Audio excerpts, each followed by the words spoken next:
Hi friends, मैं यहाँ पर ग्रैंड मास्टर शिफू जी को रिप्लाई करना चाहता हूँ जो इन्होंने अभी वीडियो डाली है जिसमें 54 मिनट की वीडियो कि किसानों का जो आंदोलन है 2020 का, उसमें उन्होंने सब चीज़ें क्लियर की हैं। और मैंने 54 मिनट का जो पूरा वीडियो सुनने के बाद मुझे ऐसा लगता है कि जो कुछ पॉइंट्स हैं वो मैं खुद एक्सप्लेन करना चाहता हूँ। उससे पहले मैं सबसे पहले एक बात बोलना चाहता हूँ जो इस किसान आंदोलन के खिलाफ है और जिनको लगता है कि यहाँ पर खालिस्तान और ये सब चीज लोग आके बोल रहे हैं, तो ऐसा बिल्कुल भी नहीं है। बिकॉज जब जब आप जो कुछ तबके के लोग हैं, जो कुछ समाज, जो अलग समाज के लोग हैं, जो हमारे समाज को, सिख समाज को ऐसा बोल रहे हैं, तो आप प्लीज ये बात समझने की कोशिश कीजिए कि आप एक समझने की बात कोशिश कीजिए कि हमने हमारा हिस्ट्री उठा के देख लीजिए। हमने अपने अपने लिए और दूसरों के लिए लड़ाई लड़ी है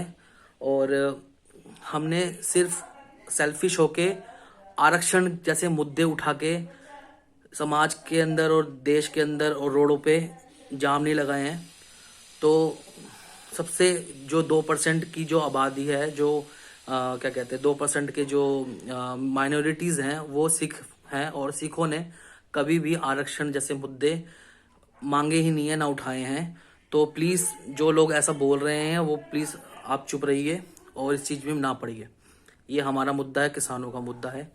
तो अब मैं शिफूजी सर को ये बताना चाहता हूँ कि उन्होंने कहा कि जैसे गवर्नमेंट ने कहा है कि एफडीआई आने से देश का भला होगा। और मैंने देखा कि गूगल पे कि एफडीआई से क्या क्या बेनिफिट्स होते हैं, तो उसमें लिखा हुआ था कुछ increase employment and economy, human resource development of backward areas, exchange rate stability, improved capital flow. ये सब चीज़ें आई थिंक मुझे ऐसा लगता है कि अगर ये एफडीआई हमें दे रहा है तो आई थिंक ये तो हमारी जो देश की सरकार है, जो गवर्नमेंट है, वो भी ये सेम काम कर रही है।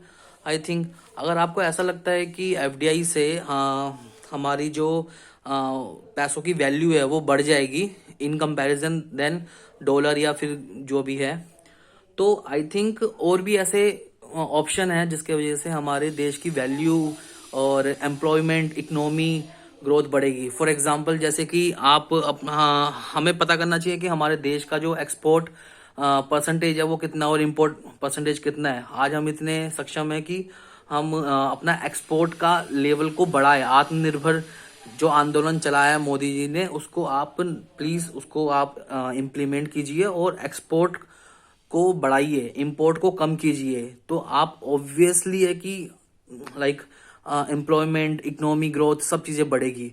और कहते हैं कि एफडीआई जो बाहर के कंपनीज जो आके यहाँ पर पैसा लगाएंगी अपना और इंफ्रास्ट्रक्चर ग्रो करेगी। तो आप मुझे एक चीज बताइए कि हम सरकार को जो टैक्स पे करते हैं वो किस लिए करते हैं? इसलिए तो करते हैं कि ना यहाँ पर जो हमारी सरकार है वो ये काम खुद करे। अब सरकार ही चाह रही है कि हम थर्ड पार्टी को काम दे दे क्या, ताकि हमारा पैसा बच सके और हम कहीं और लगा सके। पर कहीं और लगा सकते तो कहाँ लगा सके, क्वेश्चन ये भी है। तो इसलिए मुझे एफडीआई नाम की जो चीज़ है वो इतना सही नहीं लगती है। और मुझे ऐसा लगता है कि एफडीआई एक तरह का ऐसा है जो ब्रिटिश कंपनी को वापस इंडिया में दावत देने वाली बात है। क्योंकि जो बाहर के अजनबी लोग होते हैं वो सिर्फ पैसा बनाना जानते हैं, वो उनको कोई मतलब नहीं है, वो सिर्फ एक मार्केट की नज़र से ही हमारे इंडिया को देख सकते हैं और उसके अलावा और कुछ नहीं। तो मुझे ऐसा लगता है कि एफडीआई को लाने की कोई ज़रूरत नहीं है। जो एफडीआई कर सकती है वो हमारे देश की सरकार है, वो सेम वो काम कर सकती है, इंफ्रास्ट्रक्चर पे खर्चा करना। और अगर सरकार को लग रहा है कि बिचौलियों को हटाना है, तो वैसे तो ये अलग मुद्दा है, बिचौलियों को हटाना चाहिए कि नहीं हटाना चाहिए। जैसा कि शिफूजी ने सर ने बोला था कि बिचौलियों ने भी बहुत अच्छा काम किया है, एक टाइम से बहुत टाइम से करते आ रहे हैं और वो हटेंगे ही नहीं कहीं से भी, क्योंकि उनका भी एक पावरफुल रोल है।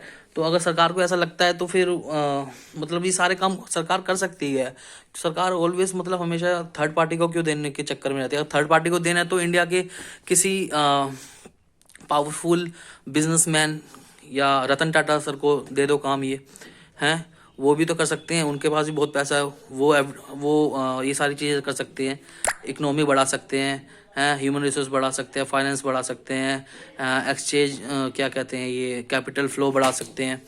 तो ओके, अब मेन मुद्दा, जो दूसरा मुद्दा मैं उठाना चाहता हूँ, जो शिवजी सर ने बोला था कि सरकार क्या कहती है, सरकार ये कहती है कि किसानों को पूरी फ्रीडम है ये तय करने की कि हम इतनी सारी कंपनीज है, इतनी सारे फॉर्म्स होगी, तो हम किसी के साथ भी जाके अपना रेट, मनचाहा रेट या जो चाहे रेट होता है वो किसान किसी के कंपनी के साथ जाके तय कर सकता है। तो किसान को ये बहुत फ्रीडम है, मतलब कि तो आप एक बात सोचिए, अगर किसान को ये सब चीज़ों की फ्रीडम है कि उसके पास इतनी सारी कंपनीज है सामने खड़ी हुई, वो किसी के साथ भी रेट डिस्कस कर सकता है। पर आप दूसरी साइड से भी तो सोचिए कि यही सेम चीज़ जो मल्टीपल फर्म्स हैं, कंपनीज हैं, वो भी ये सोच सकती हैं कि उनके पास भी काफ़ी मल्टीपल रिसोर्सेज हैं ये तय करने की कि हाँ भाई, इसके पहले किसान ने मुझे अच्छा रेट नहीं दिया तो दूसरे किसान से ले लूंगा, तीसरे किसान से ले लूंगा, चौथे किसान से ले लूंगा। 70 लाख किसान हैं इस देश के अंदर।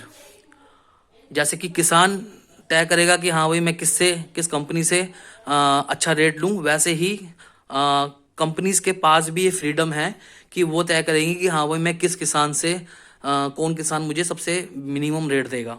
ठीक है, तो ये बात मुद्दा यहीं ख़त्म हो जाता है कि हाँ भाई किसान के पास बहुत फ्रीडम है, कंपनी के पास भी फ्रीडम है किसी भी किसान से, जमींदार से या बड़े से या छोटे से लेने की। छोटा महंगा रेट देगा तो उसको सुनेगा नहीं, किसी और के पास जाएगा, किसान के पास।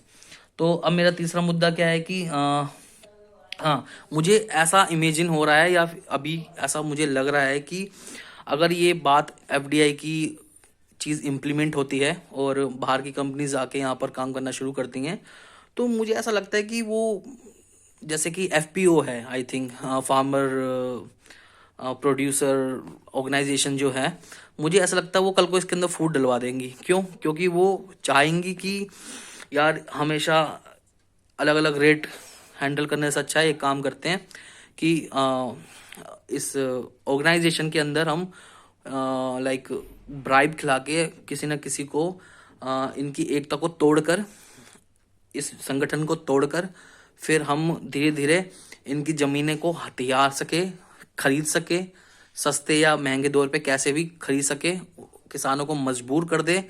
क्योंकि किसान तो मजबूर हो ही जाएगा, क्योंकि कंपनी के पास भी तो फ्रीडम है ना कि किसी भी किसान से सस्ता रेट, जो किसान सस्ता रेट देगा उससे डील करेंगे। ठीक है, किसान के पास फ्रीडम है तो उनके पास भी फ्रीडम है, तो ये इस चीज़ का फ़ायदा उठाएंगी कंपनीज के, हाँ भाई हमारे पास भी तो फ्रीडम है, हम किसी भी किसान के साथ डील कर सकते हैं। तो इस चक्कर में जो छोटा किसान है वो मजबूरी के अंदर उसको अपना माइग्रेट करना पड़ेगा, अपना प्रोफेशन, उसको फिर लेबर किस में जाना पड़ेगा अपनी ज़मीन को बेचकर। और कौन खरीदेगा? कंपनीज खरीदेगी।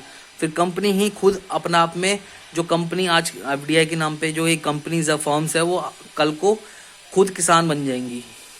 ठीक है, ये किसान नहीं रहेंगे, तो ये अपने आप में खुद किसान बन जाएंगे, तो अमीर किसान। हाँ, तो आई थिंक मुझे तो ऐसा ही इमेजिन हो रहा है। तो तीसरा पॉइंट जो है कि अगर कल को डिस्प्यूट होता है तो किसान और बड़ी कंपनीज के बीच में कोई डिस्प्यूट हो गया, तो सरकार कहती है कि लाइक इसको लोकल अथॉरिटीज़ जो हैं उस पर वो इसको ऑपरेट करेंगी, ताकि किसान जो है वो बड़े बड़े कोर्ट में जाके अपना टाइम बचा सके, ना जा सके और टाइम बचा सके।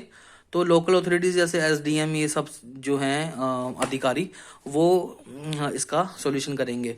बट लेकिन जब बात लोकल अथॉरिटीज़ और एसडीएम की आ जाएगी तो यहाँ पर जो बड़ी कंपनीज है उनको, उनके लिए बहुत इजी हो जाएगा मैनिपुलेट करना एसडीएम को। बिकॉज जैसा कि हम देखते आए हैं अपने प्रोफेशन के अंदर भी कि घूस तो हर जगह चलती है भाई, घूस तो हर जगह चलती है, अंधी वाली, वो भी हर लेवल पे चलती है, चाहे सरकार चलती है। क्योंकि सरकार ने रूल तो बना दिया है, एक्ट तो बना दिया, पर उसके जो नीचे के जो लोग अधिकारी हैं वो घूस लेते हैं। ये सच्चाई है जो हमने खुद फेस की है। तो ऑब्वियस सी बात है, फिर एसडीएम को अपनी तरफ कर लेंगे वो बड़ी कंपनीज, और ये सब बवाल होगा। तो अब मेरा चौथा मुद्दा ये है कि